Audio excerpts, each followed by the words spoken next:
Hello and welcome to the It's a Record Time podcast. I am your host Alex, and this is the show where each week I am joined by a different guest to talk about their favourite albums, biggest influences and the bands that they love. This week I was joined by not one but two guests, Mark and Luke from UK Ska band Call Me Malcolm. Mark and Luke were incredible guests. We ended up chatting for well over 2 hours, and cutting this down to just an hour and a half was near impossible, if I'm perfectly honest. The guys were super friendly, unbelievably funny, and they brought absolutely loads of insight about their albums we were talking about as well. We talked about some embarrassing first purchases, why you should only listen to an album from start to finish. We even got a little bit serious for a few minutes towards the end as well, and the guys had some really interesting things to say about releasing music during a pandemic. If you don't know Call Me Malcolm, you are missing out on one of, if not the best ska bands around at the moment. Their 2020 album, Me, Myself and Something Else, was met with massive love and helped the band gain popularity around the world. They've been rightfully described as, quote, a saving grace of the genre by Vinny from Less Than Jake. I mean, if that doesn't sell it to you, I honestly don't know what will. This was so much fun to record, a massive pain to edit, so I hope you like it. I'll be back at the end with some more chat. Enjoy!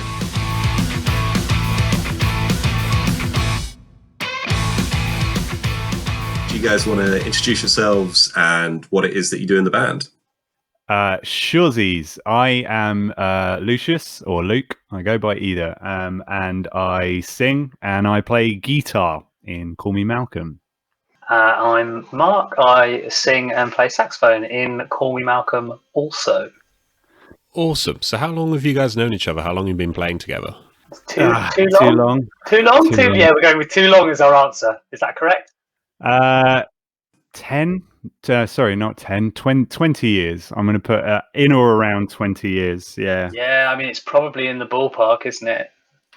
Yeah, well, I kind of started out because I'm without putting too fine a point on it, kind of a few years younger than Luke, so actually I kind of ended up going and watching his old bands, and we all kind of ended up just sort of merging into this one massive friendship group. And then it seemed like one of the old bands that Luke started and was, I don't know, like I think it's got about 45 members in it now. I think everyone who we're friends with is now in that band, which because it's a ska band as well. So like everyone, if you've ever played an instrument, you're in. Basically, there's no rules anymore with ska bands. So we were a band for about 7 or 8 years, and we had 8 members. And then for the 8 years after we officially broke up, we kept doing reunion shows.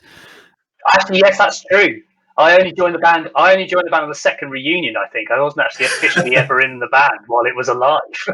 Because we kept doing reunions, like people just wouldn't be around, or like, you know, the drummer moved off to Australia and then back to the north of it. So yeah, we just kept getting other people to fill in. So Jet, he's not lying. There are as many kind of depth members of that band as actual original members. I think we also worked out as well that we'd been doing reunion shows longer than we'd actually been a band as well, which I quite enjoyed. That was always my favourite. That's when we realised that's when we stopped doing reunion shows. Put the fun in that for a little while and saying that's probably not okay anymore. What was the name of the band? It was Battle Ska Galactica, which was both the greatest band name ever and the worst band name ever. And also like an impending lawsuit, which was good. So that's it's always a positive. Yeah, well, we still we have a kind of residual fan base in New Zealand, because there's a New Zealand band called Battle Ska Galactica, and I think they keep accidentally tagging us in upcoming shows. I don't have the heart to tell them that we're not going to be able to make it. Yeah, it's all the people flying over to see us that I'm really disappointed for, though. Do you know what I mean? Well, funnily enough, there was another band around the time that we were playing called Battle Ska, and we played a show in Folkestone, because we were all from Folkestone. It's pretty much mainly where we played. And a very angry fan after the show came along, because the promoter had promoted us as just Battle Ska and not Battle Ska Galactica. Some angry fan had come down from Cambridge or thereabouts saying like, "You're not Battle Ska." Amazing as well. That's probably the furthest anyone ever travelled to see that band as well. I didn't actually know that story as well. That's hilarious. How did Call Me Malcolm come out of all of these other ska bands that presumably you were in and knowing each other for so long? Well, I tried. We tried a couple of us from the original band. In fact, Lewis who plays trombone and sings as well. We tried doing some other musical bits, and after the other band sort of let's say sort of called it a day, because it wasn't a day in total. But after we put a pin in it, we had about a 2-year period where we thought, right, we're not going to play ska anymore. We're going to be grown ups about this. Because it was the late noughties, and by that point, that was like the bottom of the dip of ska. Like it was really unpopular. No, we tried playing some other stuff, and it just didn't excite us at all. And in that period, I heard the Random Hand album, Inhale Exhale, and just fell in love completely, and just realized that ska is the genre that makes me happy. I'm always going to have to play ska.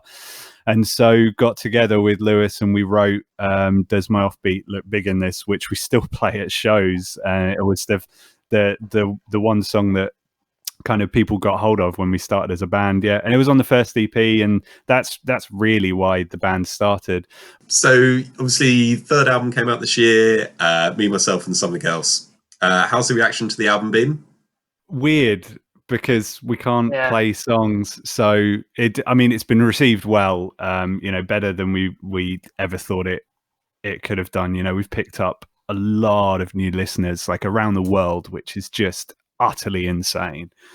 But yeah, just really weird, because it feels like part of the process is missing. You release an album, you tour an album, and not being able to tour it is just it's, I don't know, it's like a hunk of our soul is missing, because that's part of the joy is going to new places and meeting new people and playing songs for them. But yeah, we talked about it a lot as well at the beginning, where it was like, because we had already like agreed the masters, the artwork and everything like before, and recorded both of the music videos like literally 2 weeks. It was all done before lockdown was announced, and so we already had the schedule and everything lined up basically for the entire year. We were just like, right, this is everything we're going to do. These are all the tours and stuff we're going to do. This is where we're thinking of touring across the world, and all that kind of stuff was kind of like falling into place.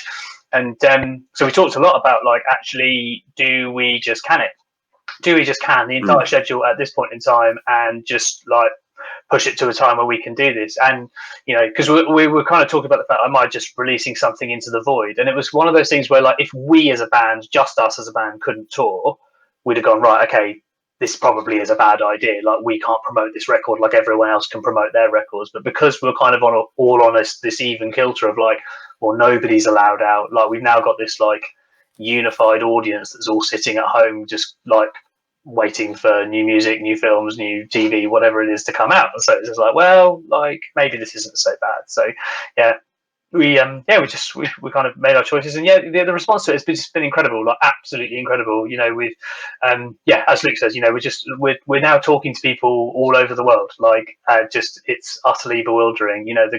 We've been working with the guys from Wiretap Records for putting the vinyl out in the US, and like just phenomenal. Like the fact that we're kind of sending merch all over the world and talking to people all over the world about playing music with them is just it's bewildering and wonderful. So it's great. It is an amazing album, and I'm one of those people that came to you this year. I didn't know you guys' stuff beforehand, and it was during sort of the start of lockdown when I was listening to more music than ever. Your record came up on my Instagram feed, and I thought, I'll give this a go, and absolutely loved it. I've played it so much this year. So thank you, man. Thank you. What I think is really interesting about the album, and as you said, you recorded it sort of pre-COVID, and you did all the artwork for it, everything pre-COVID. You seem to have like nailed 2020 anyway. Like, looking at the album, it's all about vulnerable people being sort of failed by the state. It's about dealing with situations that are out of your control. It's about sort of making sure you look after yourself a little bit during really difficult times as well. Is that like a fair summary of the album? And do you feel a bit like Nostradamus for predicting such a terrible year?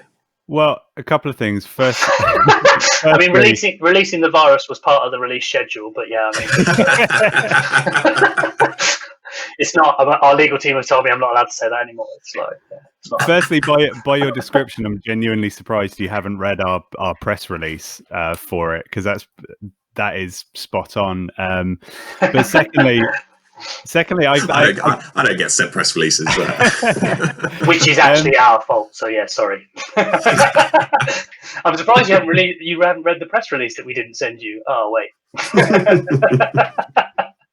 Yeah. Also, I think like 2020 has been so objectively bad that people forget how that the world was on fire long before we got into this nonsense. But yeah, it was trying to tell the story that we wanted to tell, and after Broken was all very, very inward looking at mental health and stuff, we just pointed the camera outwards, because even if you can get to a place with yourself, if you do suffer, that things are okay, or you're just you can cope, well, like it's hard enough coming to terms with that, but then trying to function in society just feels impossible at times. So with the lyrics, I was just trying to capture that and try and look at as what is essentially the same subject, but in a different from a different angle, essentially. But yeah, it was. You're right, because it kind of puts the spotlight on trying to deal with society or governments not looking out for those in need. That was all on there, and it was it was very lucky it got released in a pandemic. What can we say? We have benefited. Awesome. Right. We're not going to talk about your music anymore. We're going to start talking about some other people's. So obviously this week we're doing something slightly differently. Normally I have one person on, I go through their list. But because there's two of you, you have agreed categories, but you have made separate lists. And we're going to see whether you can convince each other that your choices are better. So how did you find making the list in general? Impossibly hard. I completed mine, and then I asked Luke for another one, and I said, "This is great fun. Can I have another one?" And then Luke said, "You need to only do 5." And I went, "Oh, I didn't know." And then he foolishly asked me to pick the categories. So I had so much trouble with these 5 categories that Mark picked. I presume because he just wanted to talk about those 5 albums. That I then spent half an hour giving him grief because I saw all the other lovely albums I could have chosen in the other categories we won't do. I'm really sorry. I mean, the joke's on you, really, because I only know 5 albums, so I had to pick these 5. So, so we're going to say that Mark's got a home team advantage on this one then after picking the categories. I don't know. One of my choices, I'm not convinced I'm going to win. It's awful. So the way this is going to work is I'm going to read out a category. I'm going to ask each of you in turn to tell me your pick. I'll ask you a few questions about the album, and then I'm going to go over to the other one, and we'll go through the same process. Then I'm going to watch you guys fight to the death and watch the band sort of dissolve as we go through it. That sounds great, but we're also, because it's not complicated enough, and we haven't changed the rules of your game enough. As we go through, we've introduced a sub game where we should probably just write these down and reveal afterwards, Mark. But we're going to try and guess the other pick before Awesome. That person makes it. Okay, cool. So with that in mind, the first category is first purchase. So the first person to reveal is going to be Mark. But Luke, do you want to go first at what your guess is of what Mark's first purchase was? I will 1000% say he will not guess this. Okay. And if you guess this, you are some kind of demon child. Mark's a music connoisseur. So my gut instinct would initially to go for something like Beethoven's Greatest Hits or something like that. But knowing that he is 5 years younger than me and how horrendous my first purchase was, I'm going to figure something popular in around the time he was buying music. So I don't know what the name of the album was, but it's going to be like 5.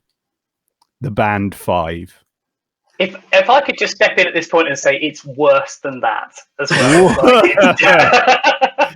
I'm so happy. Please proceed. I mean, can I take 5 as my answer? That would be ideal, really, from my point of view. I'm gonna go with what I've got written down. Mark, do you Do you want to tell us what it was, and do you want to tell us a story behind you getting it as well? My first purchase was aquarium. Oh, that is glorious. Which is just like, I mean, Barbie Girl is a seminal work. Do you know what I mean? It's just like it's sprawling, like it's just a piece of art, and it's really important that we recognise that actually the whole album is filled with bangers, and that actually it's the 7-minute metal track at the end that really like brings it to a close that I love.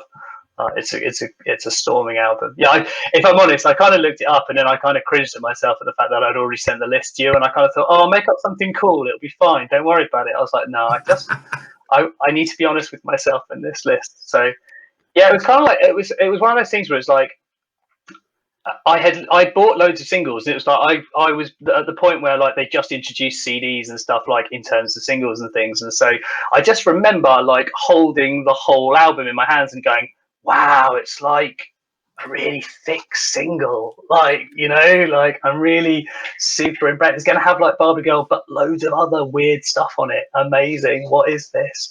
Turns out it was 11 versions of Barbie Girl, but that's not the point. The point is that I had a dream at that juncture. Well, as I said before we started recording, when people send me over albums, I give them all a listen before we sort of record and stuff. Oh so God, I'm so sorry. I actually hadn't got that when you said it. It was it was slightly uncomfortable when my partner walked in, trying to figure out what on earth I was listening to. I've got to say that it's not an album for me. How old were you when you brought this? Do you remember where you got it from?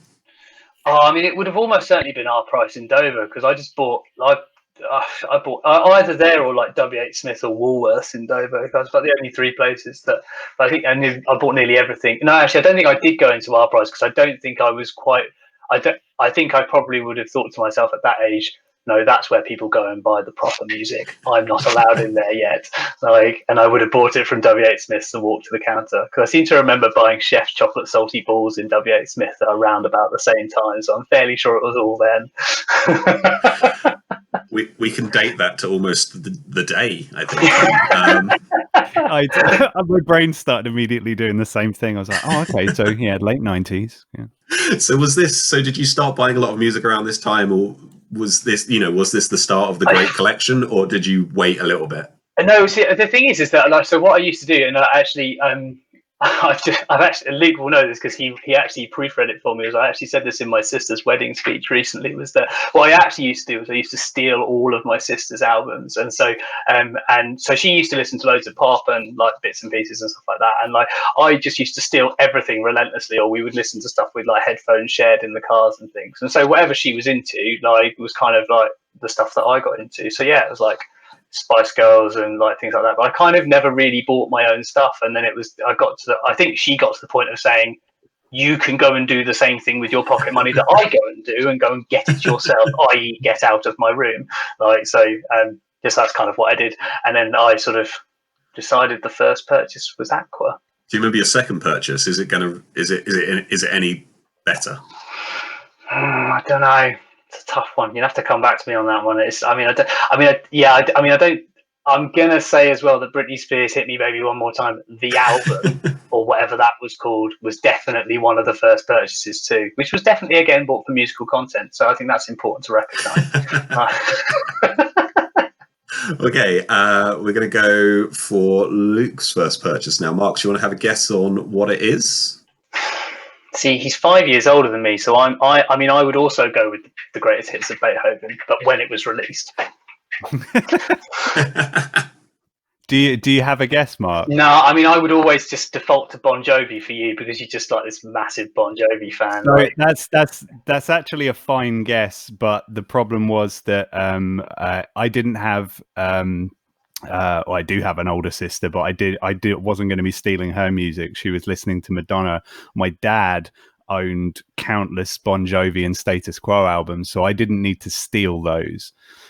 Status Quo. Yeah. Oh, so yeah, my first actual real life purchase with pocket money was Pet Shop Boys' discography. My goodness. Then Aqua. To be honest, if I had the Aqua album, I'd still listen to that. I haven't listened to the Pet Shop Boys in a while.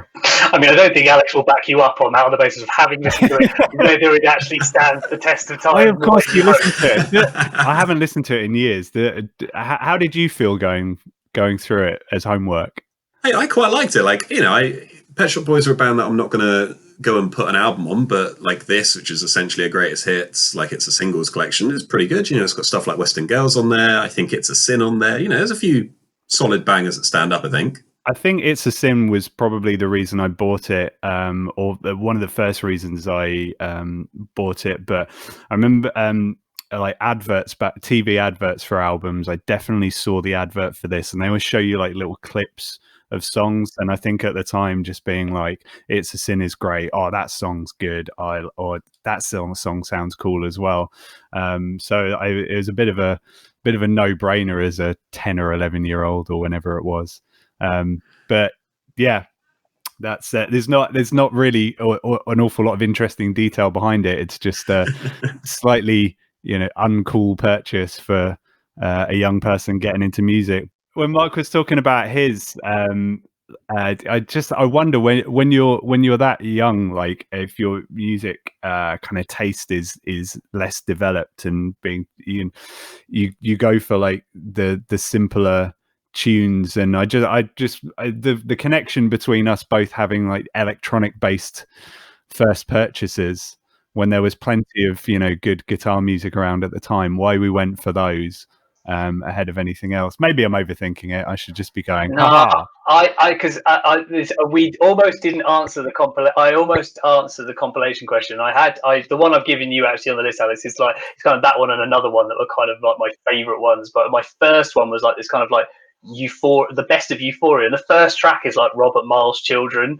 and I actually heard it like a few weeks ago, and I was like, I just got transported back to being like 4, and I was like, or however old I was like, oh my god, like this is just, what is this? Like, so I think actually we were just being pushed loads of house and trance at that age. I think that's why everything kind of had this electronica thing, because we were coming out of like the 80s, like obviously you were sort of deep in the 80s, but I remember, I was deep in the 80s.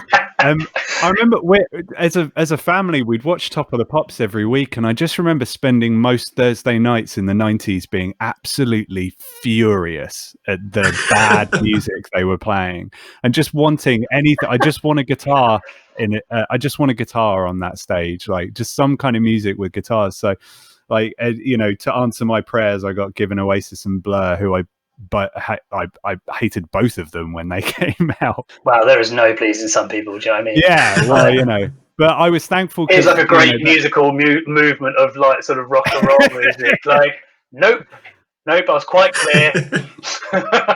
Well, Oasis bored me, and I wasn't smart enough to get Blur. So did you not just get a keytar instead? Like, was that not what you should have done? Was like do the transition and get a keytar? You can take the child out of the 80s, but you can't. Shoulder pads and a keytar, man. I always wanted a keytar. Absolutely. I mean, I know what to get you for Christmas. Clock's ticking, mate. 15 days. I could get that drone to your house.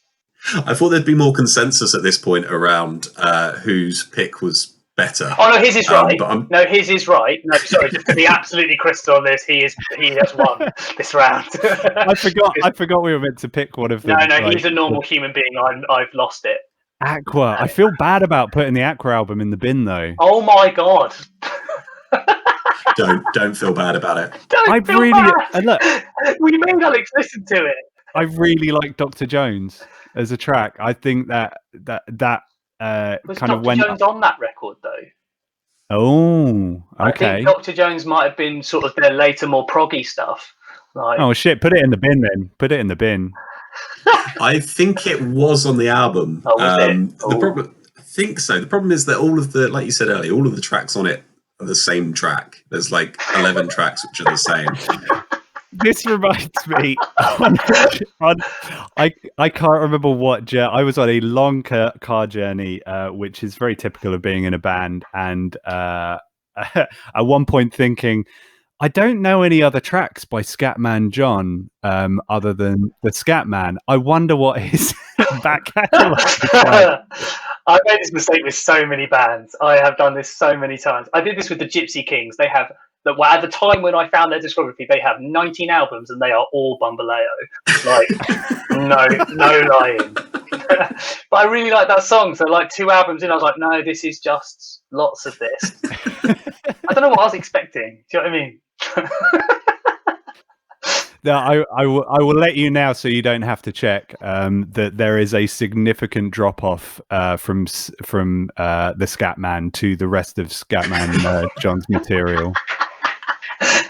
Right, we're going to go to the next category. Yeah, I feel that Aqua have had a hard enough time, and that's someone else who I'm going to invite on who's going to say no. So what? That's 1-0 to Lucius. Yeah, 1-0.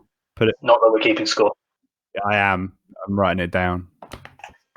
So the next category is album with the most interesting story. So this time I'm going to ask you to go first on this, Lucius. But before you do, Mark, do you want to have a guess on the album with the most interesting story? This guy was like a beautiful mind with me the other day, just going, oh, like what kind of story do you mean? Like the best story arc was in the album, or do you mean like the best time I bought a record? I was like, what does it mean? I was like, I think it means this, and then said something else. It was like, oh my god, that's even more albums. Like you can just see him drawing the red lines across this board with this maniacal stare, just like.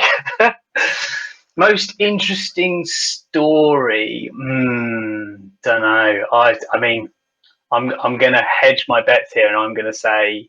No, see, I want to say something Bon Jovi related here as well. Like I feel like you'll know loads about Bon Jovi, and so I'm just gonna keep pitching Bon Jovi until I'm right. One of these will be right. Bon Jovi the musical, yeah, one of these will be right. I'll get there. Do you wanna, Luke? Do you wanna tell us what it is and the story behind the album? I was initially going to go. I said this to Mark as well. I was initially going to go with Muse Absolution, but it's not a story. It's just a mystery box because I own 3 copies of the CD, and I don't know why, and that interests me. But there's no ending to the story. There's never going to be any resolution to it. I mean, I can reasonably assume that one is my wife's when we, combined CD collect. But where did the third one come from, Alex? Where? Exactly. I don't think Alex knows, so I don't think Alex is the best guy to ask in this scenario. Well, he might know more than I do because I couldn't tell you why. I'll tell you what's going to be great though when we do this next. Hopefully we can do this interview next time, and the story will be why do I own 4 copies? That's what I'm hoping for. It's also, for years I said I didn't like Feeder, and then looked at my record collection, and somehow I own 5 Feeder albums. Why? Why do I? And I conclude, okay, obviously I love Feeder. I may as well come clean. The album I went for in the end was Metallica Saint Anger, because yeah, for a couple of reasons. And I know this isn't going to win this round, and I'm okay with that because it ought to go in the bin. The reason being, I'm a big Metallica fan, and I own most of their albums. And when it came out, I bought it off the strength of the first single, actually, because I remember Saint Anger being the single, the lead single. I remember hearing that and thinking, oh, this is great. But it being on MTV or whatever music channel we were watching at the time, the production on the album justice was not done to just how many left field choices they'd made. The subtext being, it just sounds awful, doesn't it? We can all agree now. But so I bought it, and just being like, I can't listen to anything but that. So it's just I hate it. I hated it so much when it came out, and it really bothered me that I'd spent all this money. Anyway, years later, I saw the documentary Some Kind of Monster, and I remember because I hadn't listened to the album in years, and I watched the documentary, and this is the other half of the story, and part of the story that I love the most is why they'd made it the way they did, with they were just in seemingly in a really dark place, and a really tangled place as a band. No bass player, they hated each other, and I thought, oh my god, I get it. That's it. I'm gonna go back to the album and nope, it's shit. It's still shit. It's still an awful album. And this cycle happens to me every 2 to 3 years when I rewatch the documentary because I like it. It's a beautiful, beautiful film, and it always makes you feel better about your own band when you watch something as terrible as that. And I say to myself, no, I was wrong the first 7 times. I get it now. I get why they made their choices. Maybe I'm grown up enough now that I can really appreciate that snare. No, it's still shit. So that's why I picked this album, because I'm due another loop round. I haven't seen the film in a year or two. So the important thing is that he's over it though. Like, he's really dealt with it. Really pushed through it. I'm really glad that you that your view on the album is that it's not great, because I had a horrible feeling that I was going to have to say nice things about it, because I gave it a re-listen probably for the first time in like 15 years, because it came out 2003-ish, I think. So I blacked it out. I can't remember what year. I'm really sorry as well. We keep forgetting as well. We keep making you listen to these fucking records.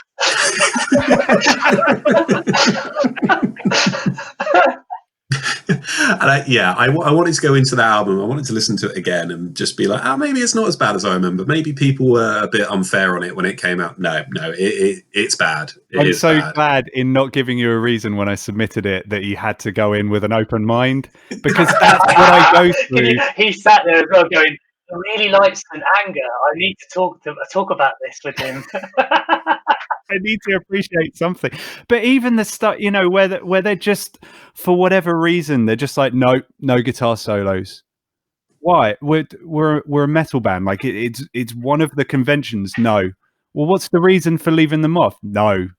Like, it needs to be different. Well, yeah, I mean, it's also, you got to remember with albums and stuff though, that there's this thing about like the point in time where something gets released as well, which like actually gets lost along the way when you then look back on things. Like you just don't have that sense of context in the same way when you're a band like Metallica or whoever it is, and you're releasing an album potentially when your genre is no longer popular anymore, and you're releasing something into the void, and you're like, I need to be relevant. I'm the top. I'm the top of this game. Like, I'm the people that sit on the top of the pile.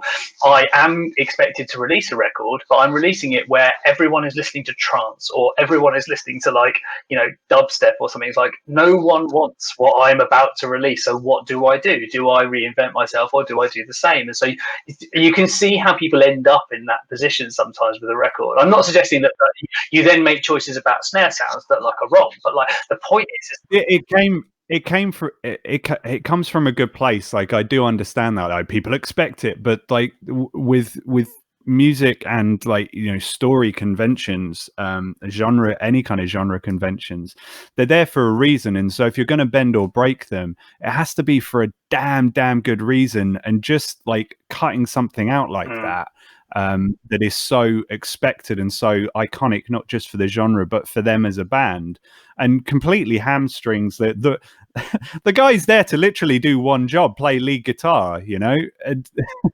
and it's like how do you fancy doing guitar this time? It's like them doing it for the sake of doing it rather than doing it for a particularly wonderful reason. It just seemed bonkers to me. I don't know how you solve that problem if you're Metallica and you've been going 20 years and have released several iconic albums. Like, I don't have the answers for them, but yeah, just switching his guitar off essentially is probably not the answer. It makes me so angry. It really does. I was going to say, you generally sound quite angry, and it does, because it's at a time in it was like one of those surefire bands. Part 16. One of those bands where you're really excited for the new release because you think, I've loved everything they've done, and I need a new album in my life.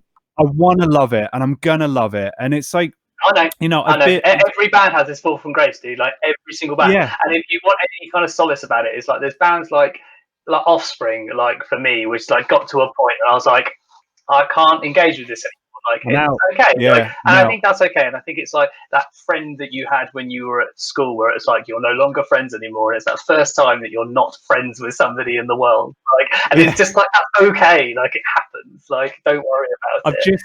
I've just now finally I'm back on the upswing with Goldfinger. Like I was a Goldfinger super fan over the first three albums, and then the fourth one came out, and I just remember trying really hard to like it, and it wasn't St. Anger levels of disappointment, but just like I can't bear to listen to it. So it went to one side, and God, it was so many years before they released another one, which had a couple of great singles. In general, it sounded more like the Goldfinger I loved, but again, was really lacking great songs. And then The Knife came out, and I got excited for Goldfinger again because The Knife was great. And really good album. And last Friday, I heard the new album for the first time, and the second, and the third, and the fourth. I did it, I think, 4 times in a row because I was so happy to have Goldfinger back. Like it was just wonderful. But it's just that disappointment when you're just so excited about a band, and like I will give you all my money, just give me something that's just you, and it was just so far left field. But like I say, I'm due another go round on that, so I'm going to put the documentary. He's pushed on. When you're watching the documentary, I'm going to stay the hell away from you for about 2 weeks. The story of the album took too long. So Mark, I'm done. I'm out. It's your turn. Yeah. So Mark, do you want to give us? In fact, well, Luke, do you want to guess what Mark's album was before we do that? Oh, I think. I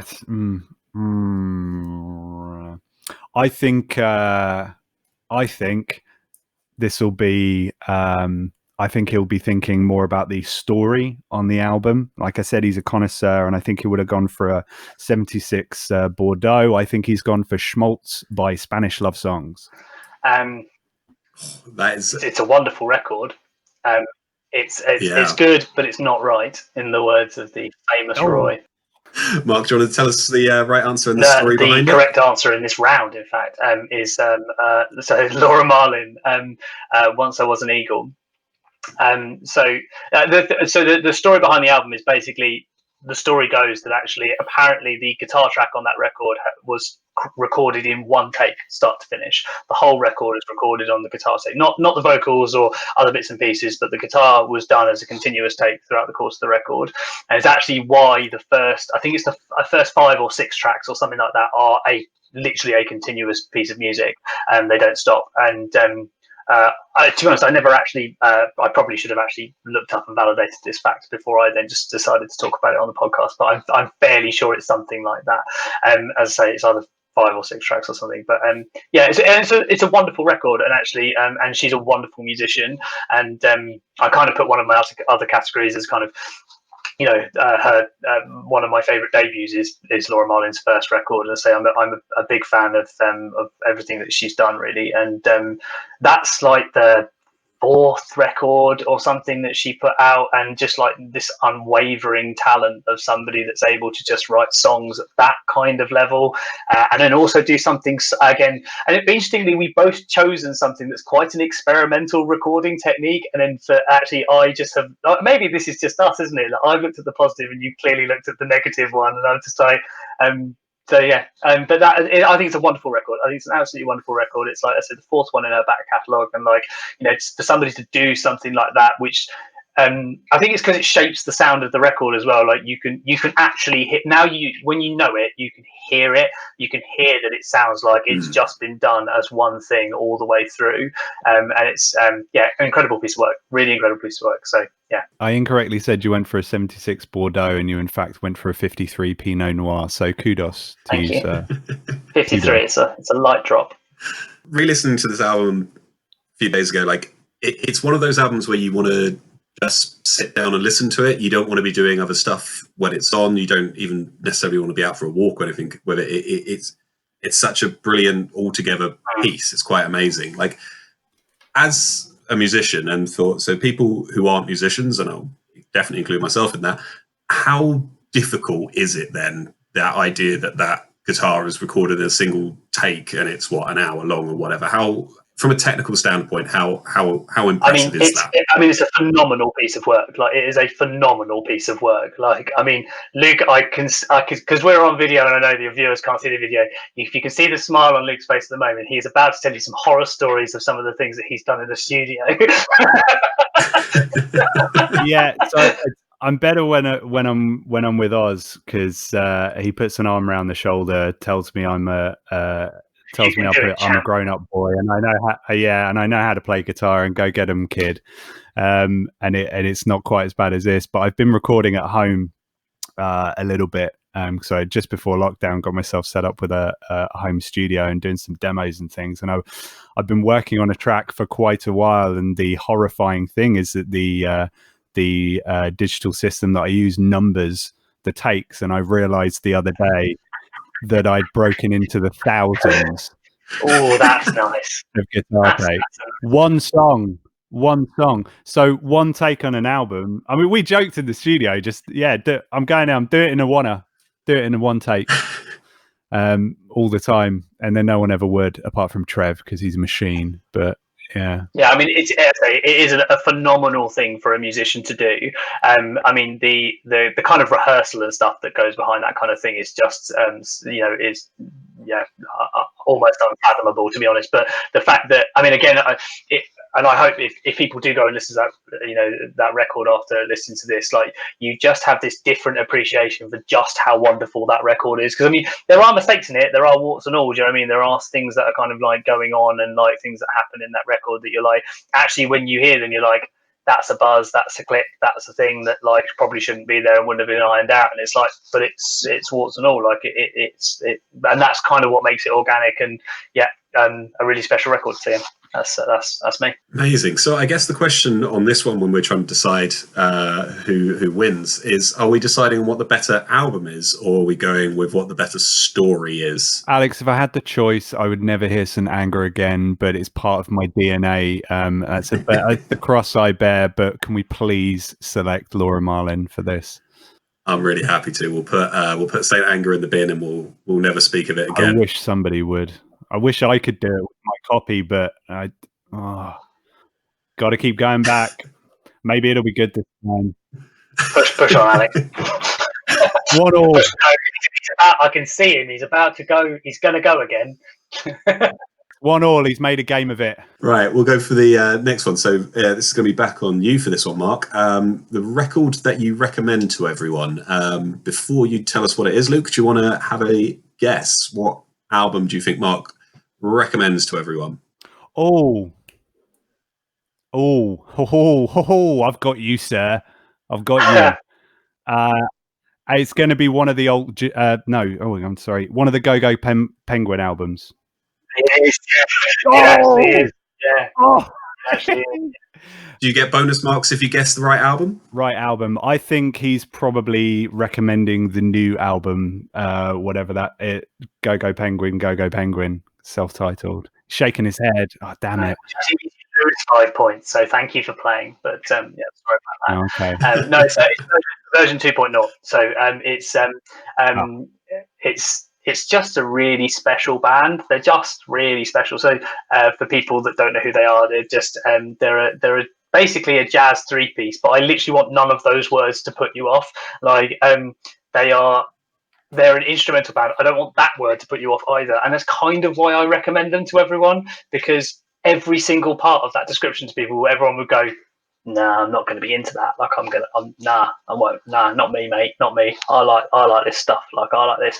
I genuinely think they're just one of the most talented bands I've ever heard and seen. Like, it's just a pianist, a double bassist, and a drummer, and they do some of the most complicated music I've ever heard in my life, and yet they make it sound so musically enthralling that it's just wonderful. And there are also, I mean, that's that thing about instrumental bands where you always go, this would be great if it had a vocalist. You just at no point ever think that about this record or this band, like, at all. And I mean, they've done 4 or 5 albums now, and every single one of them has a uniqueness to it. Every single one of them sounds special and different and inspired.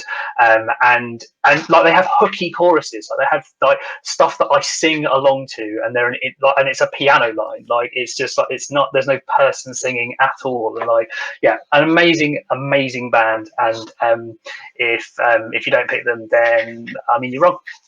That's my full 37-part essay. Thank you for listening.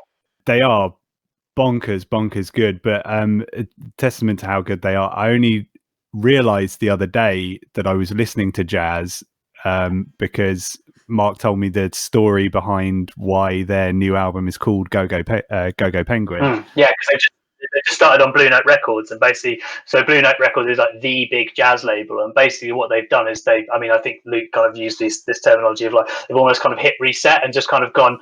So all the new listeners to them that will be hearing them for the first time will feel like that's their first record, like, so because they've called it a self-titled record. It's a really kind of clever idea to do it, but yeah, and that record as well is very, very special. So, and so I get really obsessive about things, and particularly music. When I like a record, I will often just when it's really good, I will loop it. And I was looping the new album, and the only way I got out of the funk was because Mark then linked me their live album and said, "Okay, listen to this and remember that it's live." And genuinely,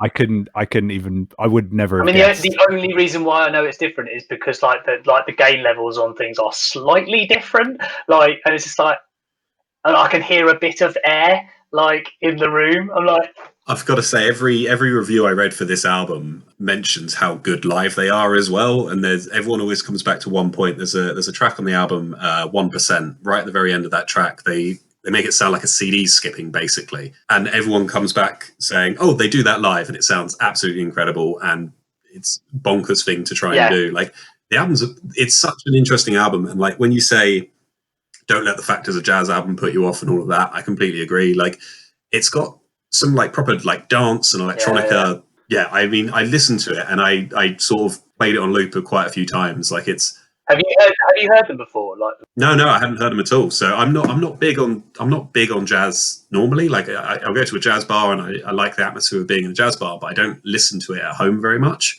But yeah, I mean, this record is, it's so interesting, and they've gone right to the top of my list to see live. I'm not as hot on the album names, but Mark, is this the one where track 2 like breaks into drum and bass? Yeah, it's Garden Dog Barbecue. Yeah. Oh, good Lord, that is a stone cold banger. I mean, I also saw them just very, very quickly. I also saw them. So I've seen them a couple of times. Once just playing their own stuff. I also saw them, and this just goes to show just how good this band is. And I saw them playing a live performance to a silent film, and just to give you a sense of just how good they are. It's this something. The film's called something like Komayatsu or something, which I can't remember off the top of my head, sadly. But basically, it's a very, very famous silent film, but of kind of shot in the 1970s, 1980s. Lots of stop motion stuff, lots of like open aperture stuff, all that kind of thing. And there is a section of it where there are like bombs and stuff going off, and I mean it. Every single bomb that goes off has a beat to it, and none of it is in time. And that is 25 minutes into a performance, and all of it syncs up, and they did it live with a film. And I'm like, nope, don't get it. I can barely remember the first words of the songs that I sing on. Like, I just like I can please come and see us live. Okay, Luke, how confident are you of beating Go Go Penguin? Mark, what is your guess? Well, yeah, go on, Mark, you guess first. The record you recommend to everyone. Oh, I mean, I would go with something like utterly classic, but I can't work out whether you go for something utterly classic or whether you would go for like something on our scene, if that makes sense. Like, I can't work out whether it's one of those two for me. It's either like a random hand hit reset record, or it's like Muse, like Origin of Symmetry, or no, it would be Showbiz because obviously you're 35 years older than me. So I'm going to say Random Hand. You are so close. It's not the right band, but you're on the right train, as it were. I think we're going to have a real fight on our hands with this one because I know you love this album too. But the album that I recommend to everybody is Maximum Effort by Just Say Nay. Banger! It's a banger. Yeah. Oh no! Oh, it's your classic jazz scar off. Oh no!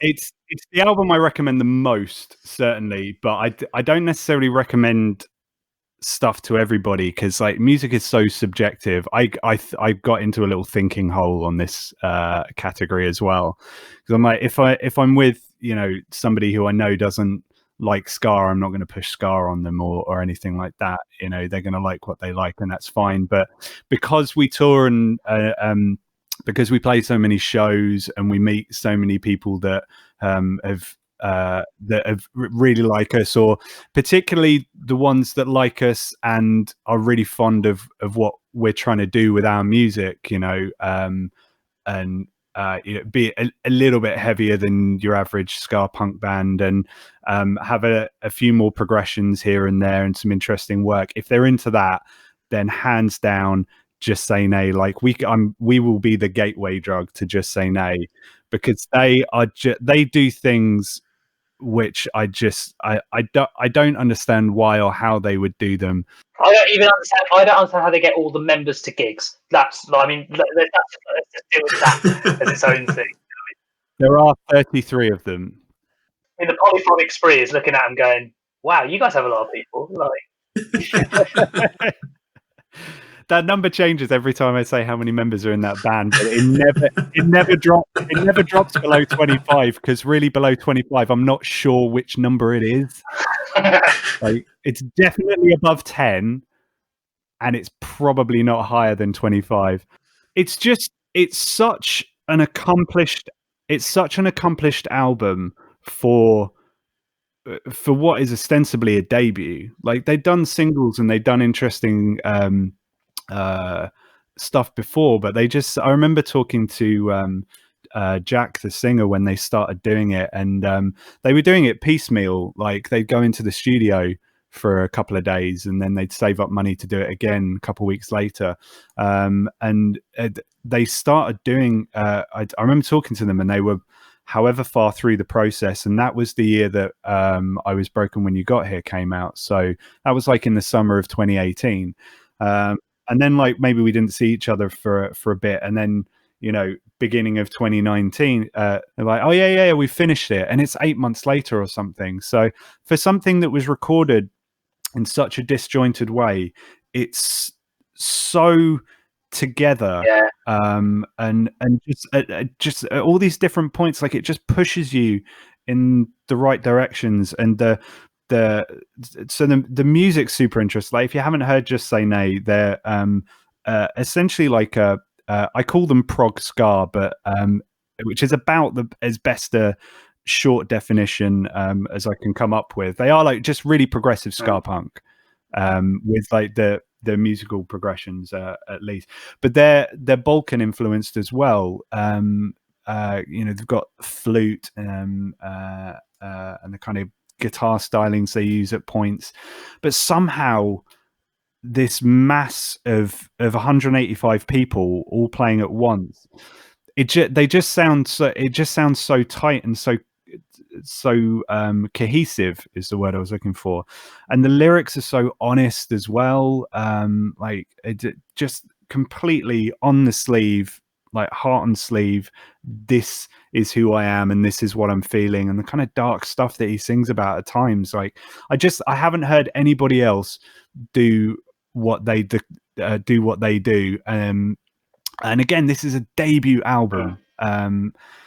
The closest I can come up with, like whenever I'm talking to an American about Just Say No, I just say, look, they're as close as the UK has to Streetlight Manifesto, but they're in really only in that they're progressive, utterly unique, and they're some of the nicest people on the planet. They shouldn't factor into it, but it does.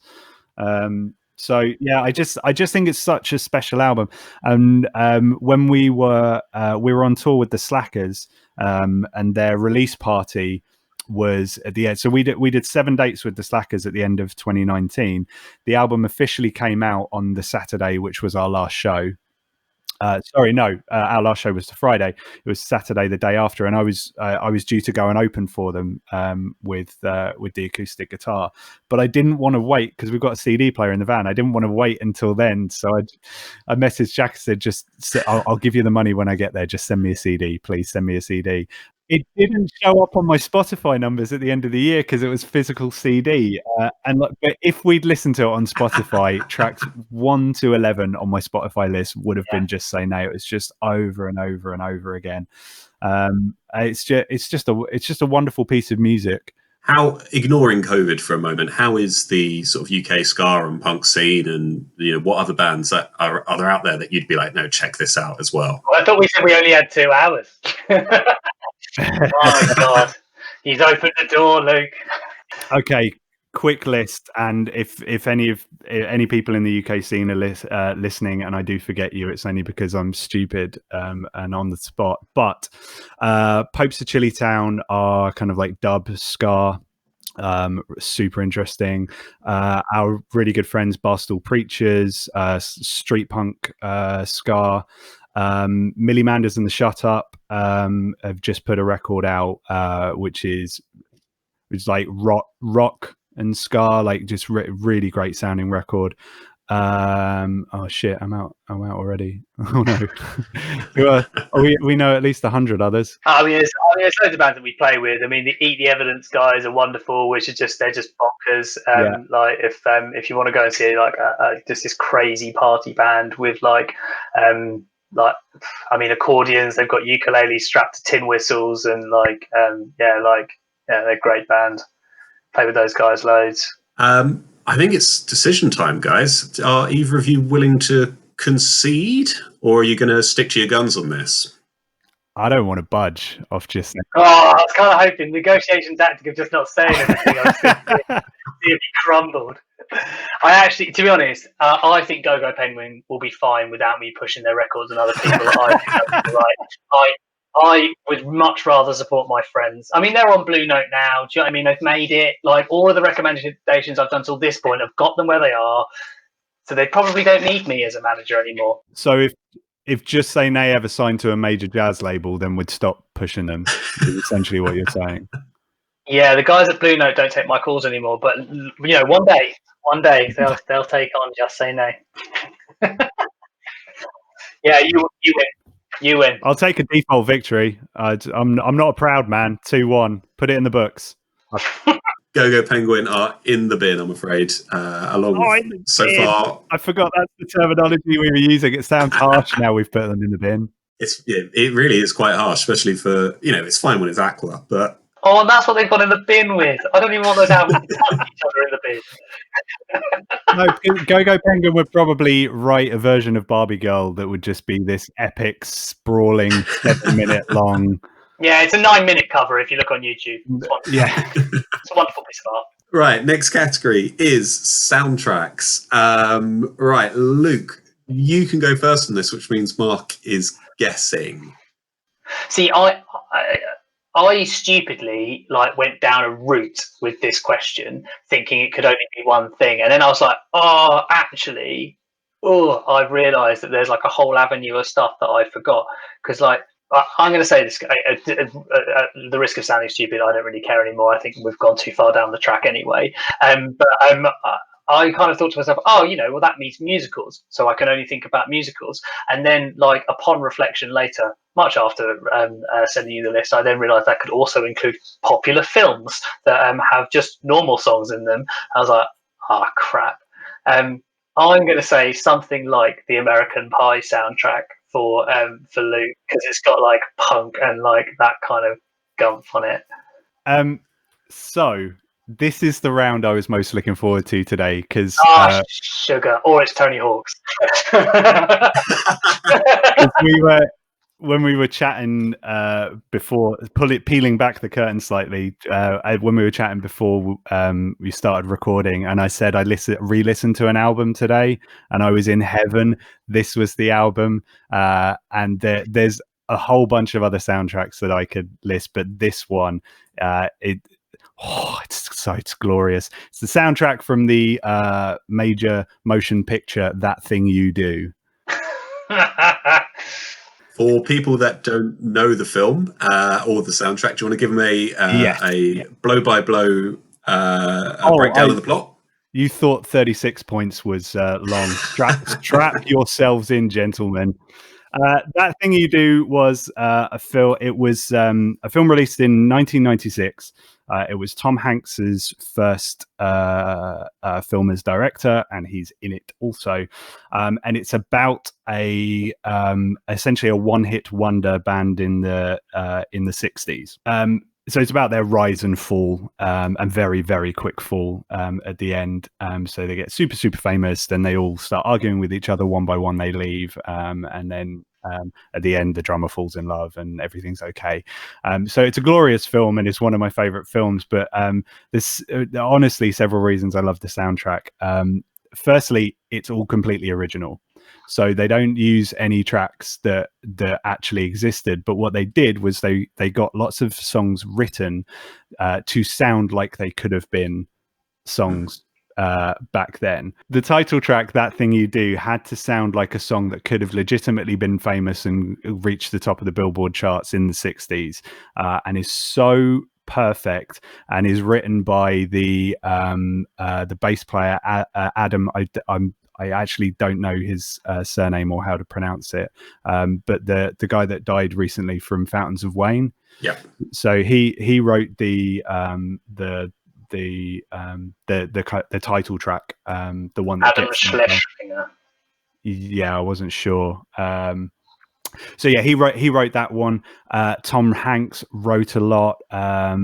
Some other bands of that time who you'd recognize that pop up in the writing credits as well. It's all original music, and it all sounds so utterly perfectly written in its time, which kind of just blew my mind. And doing a bit of further research into it today, because I'd never looked into it properly, the guys in the actual band, the guys in the band in the film had to learn how to be a band for the film. So they spent months before the film started essentially learning how to play instruments. The drummer had never played before. The drummer had never played drums before. That's him drumming. Like, well, it doesn't sound like an album of what's essentially fresh amateur. Yeah, musicians. exactly. I think the bass player had played bass before, but he's the only one that had played his actual instrument. But like I said, I re-listened to it today, and I just grinned the whole time, and I remembered all the words, and it's just wonderful. Yeah, and if you're going to check out the album and you feel like you're going to give up by track 2, then please, at the very least, skip to the track by the fictional band Captain Geach and the Shrimp Shack Shooters, which I believe is track 10 on the album, because they're filming a movie within the movie, and they have to pretend to be this band playing the saxophone line in that. It's utter perfection, and I will be heartbroken if we have to put this in the bin. I really will, but I suspect we will, because I think Mark's probably chosen something quite cool. I think on your pick, it's quite an impressive thing. So I didn't know this film, so I came to it just listening to the soundtrack. And if you told someone that this was just a load of music from the 60s, they'd 100% believe you straight out. Like it's really faithful. It's really, really good. Yeah. And and I love Tom Hanks. So to the earlier point though, that like American Pie and films like that, like there are countless soundtracks like that with a bunch of cool music on it. Like the American Pie soundtracks are wonderful, and they came out in a time where I was listening to that kind of music. So it's a good collection of music, but because there are so many good collections of music used in that way in films, I had to think a bit more deeply about it and go for something which I think is actually just a a wonderful feat of musicianship, which is where I arrived at this. Once I saw that in my record collection staring at me, I was like, there is no other choice. The other option would have been, if I had allowed myself that little leeway into being just a collection of some music, but mixed in with original songs, I would have gone for the "Oh Brother, Where Art Thou" soundtrack, because that I think is also very, very special for lots of different reasons. But yeah, that thing you do, special place in my heart. I'm going to listen to it again tomorrow, because I'm already looking forward to it. Before we jump onto Mark's, do you want to have a guess on what it is? It's going to be Tony Hawk's Pro Skater 2, and I will take nothing else as a correct answer. because we're both in a ska band. Did we mention that at the outset? And that's only because I messaged Mark earlier. I did exactly the same thing. I read soundtrack and went, movie soundtrack, done. Went through this whole process, picked it, and then this morning remembered that computer games were a thing. And oh damn, I could have picked Tony Hawk's Pro Skater, and I thought, no, Mark's definitely going to have that nailed. Before Mark tells us his one, I'm going to point out, and I don't mean to make you feel bad on potentially losing this round, but Mark's choice is my favourite soundtrack as well. So, I mean, I actually wrote in my email to Alex. I said it was the correct answer, and Alex agreed, and I went, "That's one in the bank." I think you're both wrong, and I stand by that. What have you got? Well, the correct answer, as Alex rightly points out, is the Blues Brothers soundtrack. The look on your face. Well, he's happy with that. Just a collection of songs they had lying around, isn't it? They didn't write it, did they? Did they? No, I saw that in my collection. I did nod knowingly, thinking, "Oh, that's a solid shout as well, isn't it?" Yeah. Oh, it is brilliant. I mean, James Brown, Ray Charles, Aretha Franklin, John Lee Hooker. Who else is on there? Stop! He's already dead. He's already dead. Done I for. haven't even got into Shake a Tail Feather yet. We haven't even gone into the majesty of like that song. Actually, they're still counting the dance moves in that track. Before we get too deep into the soundtrack, for anyone who hasn't seen it, do you want to give a overview of the film and any important plot points? Or there's a plot, right? So the important plot point. No, okay. So buckle up, editor. Let me take you on a journey. There are two guys dressed in suits, and they play in a band. That's it. Nailed it. That's the film. That's the whole plot. They barely play in that band. Like, I think is probably the best way to describe that film. It's just ace. It's just a great, great film. Yeah. It is so good. It's one of my favourite films. Part of that is because of the soundtrack, but I mean, yeah, it never makes me not happy, that film. It's absolutely, whenever I'm sad, I'll put it on, and 3 hours later and about 400 car crashes in, and I'm over the moon about it. Yeah. I mean, it's like about 4 minutes into the film, and James Brown is the preacher, and you're just like, yeah.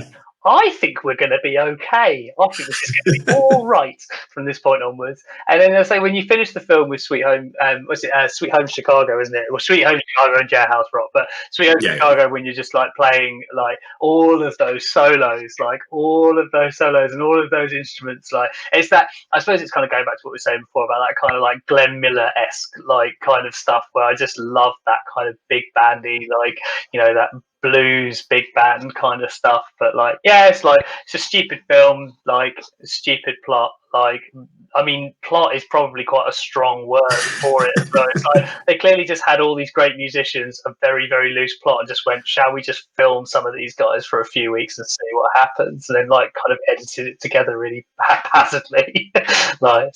Yeah. What I really like about a couple of bits in it is obviously they were getting all these incredible musicians in to do it. And I read an interview somewhere, John Landis directed it as well, I think. And he was saying, how did you get all these people? And he was like, they were massively uncool at the time. So it was just really cheap. So you've got wow. Budget was the main reason. All of the artists they had in the film, they had to like mime along to what they were doing, and everyone did that apart from James Brown and Aretha Franklin, because apparently they sing their songs so definitely every time that they were like, I can't mime along to this. So when you're seeing like James Brown doing his thing as the priest and Aretha Franklin like owning the calf, like they're singing that properly, it's just incredible. Like that film turned me on to so much good music, like as a 10, 11-year-old sitting down and watching it. Like, yeah, it's incredible. I feel like I've lost the room. Well, I think to be fair, what I quite liked was actually that I stopped arguing the point about halfway through, and Alex just took the race for me. So I was just like, "Well, cheers, man." I did notice. Like, I'll just have the point for that one. That's fine. No. Alex has 1 point. Mark has 1 point. God damn it, podcast. I put it down to all. I already agree. I cannot and will not put Aretha Franklin in a bin with Aqua. It's just not right, is it? Like, it's just not fine. What's the scores on the doors as we go into the final category then? It's 2-2. Everything to play for. My goodness me. So the final category is album of 2020. And the two albums that you guys have picked are actually both in my probably top 10, maybe top 5 for the year anyway. So I'm going to need some real strong arguments for you guys if it comes down to a tiebreaker. Mark, I think it's your turn to go first. So Luke, do you want to guess what Mark has picked for album of 2020? Not a guess. 100% will know what this is. Not a guess. He's not shut up about the album since it came out. I have also seen his end of year Spotify stats. It's a car. I know the damage he did with this. He has. I actually don't know the name of the album, but it is the new album by Spanish Love Songs. Yeah, brave faces, everyone. Do you want to tell us about the album and why you like it so much? I mean, it's just a top record. I mean, so there's a bit of a story behind this insofar as Luke kind of chucked me Schmaltz, which is the album before it, like whatever, last year or the year before. And Luke and I both just developed this love for this band that just, I don't know about you, Luke, and you talk for yourself on this, but like it kind of felt like we had shared an album with each other again, like we were kids. Do you know what I mean? There was just something about that record when we shared it. And I was just like, I haven't loved a record like this in such a long time. Like, and it's just that is a wonderful record. And then and this is probably where Luke may not agree with me, and it may just be the benefit of hindsight that actually I won't say this in the future. But at the moment, like, I really feel like it's a record that I think is better. Like, I genuinely think it's better. I actually think it's even more accomplished than the last one. They show that they've just grown and developed and built their sound to a point where they've understood not that they made any mistakes in the last record, but they've kind of just gone, we love this, we like this, we want to fix this because we want, like, this sounds a bit raw, we want to kind of make this more polished. Like, they've actually positioned themselves as being a band that's kind of on the, you know, you've kind of got the Menzingers up here and all those kinds of guys, you know, right on the kind of top tier of being really commercialized kind of punk stuff and that kind of thing. And then actually Spanish Love Songs have kind of put themselves in a place where they're kind of bringing themselves up to that level, but at the same time remaining unique and, you know, maintaining their proposition. But actually, I say the record itself is just phenomenal. Like, I think it's just wonderful. And I think that there's something really different about the band that I am yet to put my finger on, which there's something about the songwriting that yet they sit within the genre of punk, you know, broadly speaking, they sit within punk music, but there's just something so different about how those songs are constructed and put together. And equally as well, he's just got one of those voices where you just say to yourself, like within a second, you're like, that's a Spanish Love Song. Do you know what I mean? Like, you know, like you must never mistake the guy for any other musician in the world. Like, so yeah, that's my pick. Bloody good show. He's an exceptional lyricist as well. Yes, assuming it is him that writes the lyrics. I could be wrong there, but like that's why I picked the story that Schmaltz for the story one before, because it's just heartbreaking. It's lyrics that you could just read. The storytelling is, it's absolutely incredible for his lyrics. I did have, just as a side note, because I sent this album to so many people when it came out, and like I played it for weeks, like just on a loop. And just on the lyric bit, I sent it to one friend, and he was like, "Yeah, I really dig this album, but every lyric sounds like it could be a MySpace status update. Yeah. And I was like, oh shit, he might be right, but it's so good. Like, I actually think as well. Like, I got a little bit kind of obsessed with Schmaltz, and I haven't done this yet with the new one, but I will do. And I don't often do this as well. I don't often get to the point of looking up lyrics and things. There's only a few very special albums that I've done it for, like Titus Andronicus. The Most Lamentable Tragedy was one of them before as well that I did it for, where you kind of look them up and you go through those records like and pick them apart. And actually, I did it with Schmaltz, and there are these people over the internet that have kind of just taken all of the the symbolism out and gone, this means this relates to this is probably relating to this, and it's just like, yeah, he actually meant every single word of that to be in that exact place at that exact time for that specific reason. And then when it relates to Here Later, that's not an accident. And it's like, I mean, this is the reason why we were desperate to kind of come and do this with you, because we were just like, this is absolutely our wheelhouse of stuff. Is that, I mean, Luke and I just spent hours in the van going, yeah, but what about this album? This album must be better. This one is the better album because of the lyrics and the way that they lead to each other. And oh my God, what about this track? And like, we just do that for hours on end. So yeah, sorry. We're both still very old fashioned in that regard, that when we listen to a new album, we listen to it front to back. Like we often joke that shuffle is our enemy, and it's 100% why we write albums like that as well. They are meant to be consumed like track 1 to track 12, but we are trying to tell stories. That's not saying you can't put it on a playlist and hit shuffle. That's fine, but we love it. Here's my 37-part essay as to why you shouldn't. But no, I was going to say it's why I still buy CDs, and it's why, in spite of having an audio jack in the van, why I still insist on using the CD player. Partly so I can get use out of the 500 that I've got in a cupboard, but also. No, truly it is because I love just buying a new album, like by a band we've played with or from wherever, and just hit and play and just sitting back on the road and just enjoying.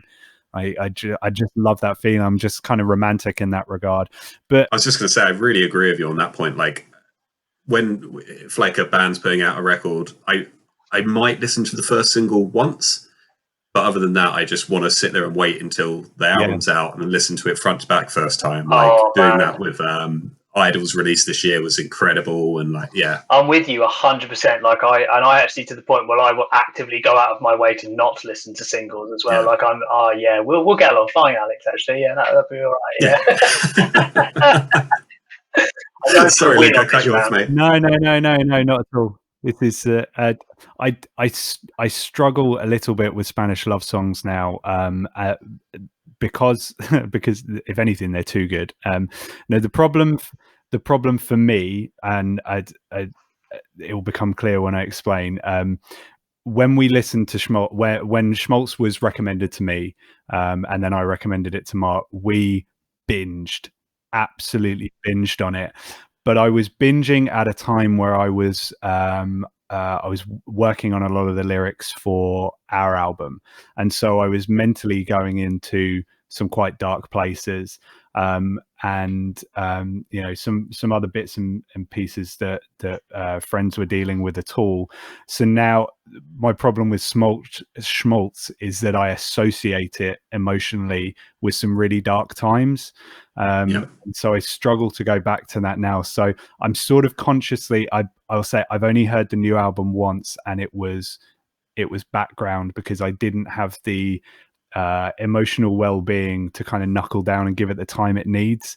So on that point you were just making around, like, it reminds you very much of that time, and you weren't necessarily in a great place, and you don't always want to be reminded of that when you re-listen to the album.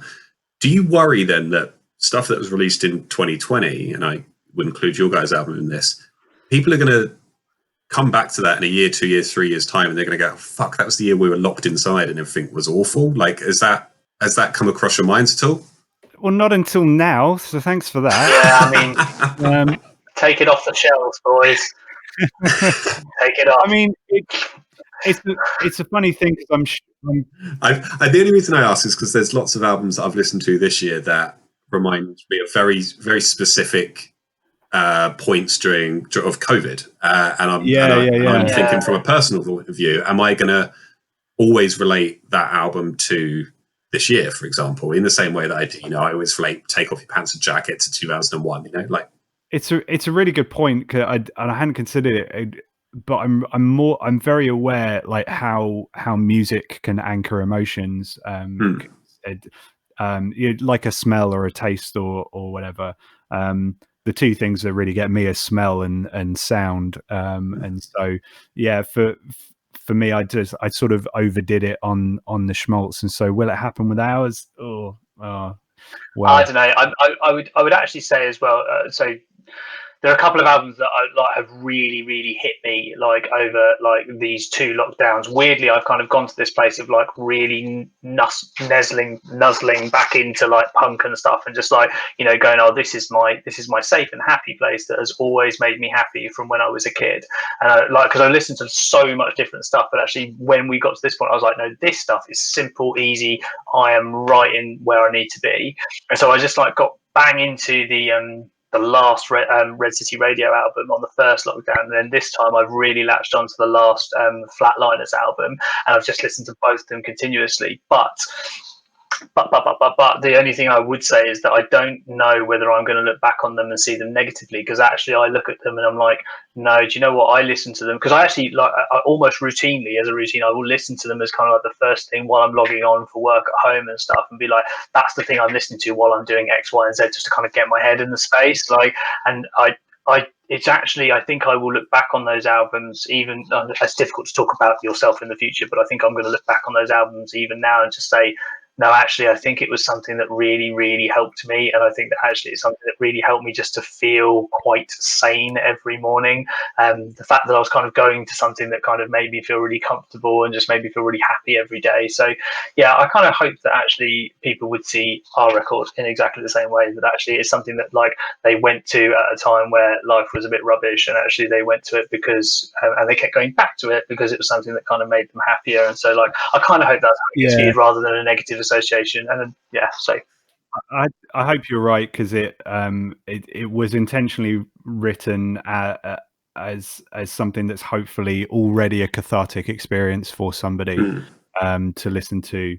And so, yeah, I guess the idea being like we don't just take you to a dark place and keep you there, so they're just going to associate bad with bad of 2020.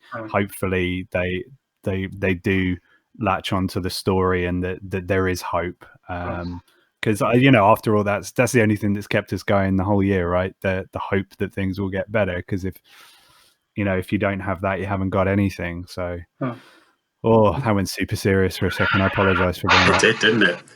Should we, we'll move on to what I think is the last album of the chat then. So this is what Luke has gone for album of the year. Mark, do you want to have a guess on what you think it is? I think that Luke is going to use this as a way of bollocking me right at the end of the podcast. So I think what he's going to do is he's going to say, I can't believe you chose Spanish love songs. We released a record this year. What are you doing? So I think he's actually, regardless of the fact that it will look like he's completely self-centered and he's picked his own band, I think he's picked his own band just to make a point. Once again, you're so close. You haven't got my answer right, but you have stepped on the joke I was going to make. So you are welcome. If I pause for a second now, we can edit all of that out, and then you can just take the reins. I have no guess, Luke. Luke, do you want to tell us what it was? I will, and I'm excited for this because I think it's going to put Mark in a tricky situation where he's going to struggle to argue his case, because I've seen his numbers. I've gone for the Suicide Machines' Revolution Spring as the best album of 2020, and that is the face of a man who's having trouble deciding now. Tell me it was number 2 on your list. It might have been. It was that Penguin. I mean, I'm pretty predictable as a human. I don't have it. I certainly don't have anything intelligent to say about this album. It's just a collection of stone cold bangers, like top to bottom, just punky as hell. The production is wonderful. The production is Roger from Less Than Jake, right? It's Roger Lima job. I thought. Yes, I think so. You're right. Yeah. Yes, I think you're correct. I'll edit all of that out if it's not true, so it's fine. Wonderful. Yeah, it's just wonderful. And like a funny thing happened with me on that album. Like there's been so many good things released this year, particularly in our wheelhouse, particularly in ska and punk. Like it's just album after album. And to be honest with you, if you asked me this question in January, I'd have probably listened to the new Goldfinger album enough to legitimately say, actually, no, I think this is it's better. Thankfully, it's still a little bit fresh. And Christ, haven't we got a new Less Than Jake album coming this week as well, or next Tomorrow? Yeah, my copy arrived in the post today. Amazing. So like that's going to be in the conversation in my own head as well. Like just so many good records from well, hopefully the Less Than Jake one is good. But I mean, it's going to be great, isn't it? So many great records from bands that we look up to, bands in the genre that we play in, that we love. But this one came so early in 2020, that I obsessed over it. I listened to it a bunch. And then something else new came out, something shiny came out. So then I obsessed over that, and then the next, and oddly, I kept. I discovered this year from a genre point of view, I quite like post-hardcore. So I've been going back to the 2000s, and listening to all sorts of bands that I should have listened to but thought were too widdly, so lots of things happened. And so when you asked the question, the best album of the year, I kind of struggled. I was like, oh God, there's just sort of too many that are good. And actually, I haven't listened to one on repeat the entire year. So I kind of went back through what had come out, save playlists and stuff. And then just sure enough, right at the beginning of 2020, Suicide Machines. And I just think it's held up the whole time. I listened to it again and just went, oh my God, how have I not listened through the entirety of lockdown just on repeat? It just makes me feel good listening to it, and I can't really put it any more simply than that. It just makes me feel good. It makes me feel like I'm part of a punk scene again. I'm a proper fan. Was there for either of you? Was there anything else which came close to this? Because I mean, I found 2020 to be a brilliant year for music. Actually, so much stuff that from bands that I love has come out. You know, that Warm Women record is brilliant. Jeff Rosenstock's album's brilliant. The Bad Cop album's brilliant. Oh God, that came out this year as well. Just like, oh God. I mean, the Phoebe Bridgers record that was released this year was wonderful. Like that's just a phenomenal record. God, the Fiona Apple album. Yeah. Oh God. Yeah. I mean, it's just there are so many. I mean, Run the Jewels as well. Like the Run the Jewels. Run the Jewels. Yeah. It's just. I don't understand it. I don't begin to understand how people do stuff like that. But it's just an incredible record. But yeah, there's just loads of stuff that's come out this year. I mean, the Lawrence Arms had a record this year as well. Like that's a great record. The new Go-Go Penguin was this year as well, wasn't it? Yeah, I mean, I think I've had my time in the sun with talking about it. I don't think you should let me loose with the microphone again. I'll talk about this again, shall I?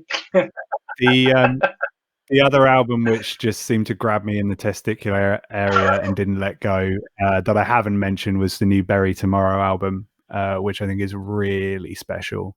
But I'm a metal fan. I'm a download goer. I'm a downloader, and so I was really looking forward to that record coming out, and was not disappointed at all. But yeah, I mean, how do you want to do this, Mark? Are we going to rock paper scissors, or are we? Well, I was going to say, yeah. Are you going to? Do you reckon you can come to an agreement on this, or are you happy as it's 2-2 to go for a lovely draw? I can sense you're not happy. I mean, I will fight him to the death. I'm going to strip to the waist and fight to the death right now. Let's go. I'm actually happy to call it a draw because because of my place with emotionally with Spanish love songs, I'm saving that album, so I'm not knowledgeable enough to just argue for the sake of arguing that mine's better. I see. I think as well is that I'll get a message in about 3 months' time, Alex, genuinely, where like Luke will say to me, because he does this all the time, and he'll always go to me, why didn't you tell me this album was great? And I will then go and find the message from when it was released, and then I'll say ahem, like, and then you can see just how long ago it was that I said I was right. And so actually, I'm happy to take a 2-2 now, and then we'll call you in 6 months, and it'll be a 3-2. How's that sound? I think Luke is happy to go for a draw now because he knows he's winning the side game of guess the other person's albums. Oh, booyah! Sure. I just on Mark's point, I genuinely have a playlist on Spotify called "Listen to Mark" because it's true. Thank you so much for coming on. It's been a lot of fun. Genuinely, thank you so much for having us on. We love talking about music. This is all we do in the car on tour. Yeah. So to do it with a stranger is amazing. We had this joke before we started. We did have this joke about saying, "Oh, hi, Alex. We're here to ruin your podcast," and we've delivered actually. So I'm kind of pleased. Take that one off the list. The old bucket list done. So where can people find your music? Everywhere they listen to music. It's on all streaming platforms. You can also buy, if you're into compact discs, we've got stuff on our Big Cartel page as well, which is callmemalcolm.bigcartel.com. So you can go to it's on our website and stuff as well. So yeah, you can go to callmemalcolmband.com and it's all linked up and stuff through there. But yeah, Spotify, Google Play, Deezer, iTunes, all the usual shebang. Yeah. So. But if you're gonna do it, track 1 through to 12, please. No shuffle. Yeah, actually, we've got a setting on so we know if you've used shuffle, and actually, so you actually pay a higher gig rate when you come to gigs. So yeah, we're quite staunch about it. Lifetime ban. Lifetime ban. Where can people find you two on the socials? We got the usual band socials. Facebook, Twitter, and the Gram. Do we use individual ones? I sporadically do, but yeah, better to hit it if they wish to interact with us.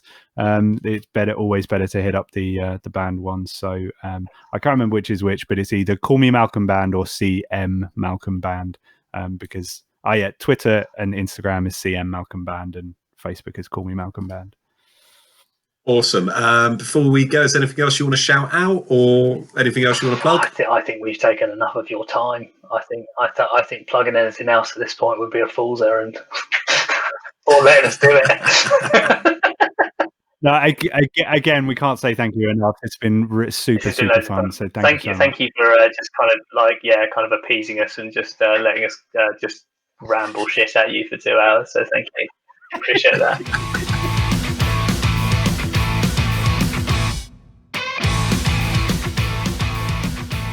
Congratulations for making it all the way through. As I said at the beginning, this is a long show this week, and I cut quite a lot from it as well.